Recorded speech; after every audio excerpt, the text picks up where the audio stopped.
अस्सलाम वालेकुम वरहमतुल्लाहि वबरकातुह। सवाल: बंदगी और इबादत में क्या फ़र्क है? आइए जानते हैं। बंदगी में बंदा अपने मालिक का गुलाम रहता है, चाहे मालिक उसको खाने के लिए दे या ना दे, मुसीबतें दे, मुश्किलात में डाले या आसानियों में।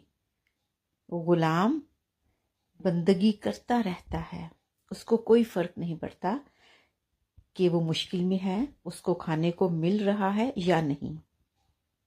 इबादत में बंदा बाज़ औक़ात अपनी लालच भी रखता है, हिवस रखता है कि मैं इबादत करूँगा तो अल्लाह सुब्हानहू व तआला मुझे जन्नत में दाखिल फरमा देंगे, मैं इबादत करूँगा तो मुझे ये चीज़ मिलेगी, मैं इबादत करूँगा तो अल्लाह ताला मुझे बख्श देगा।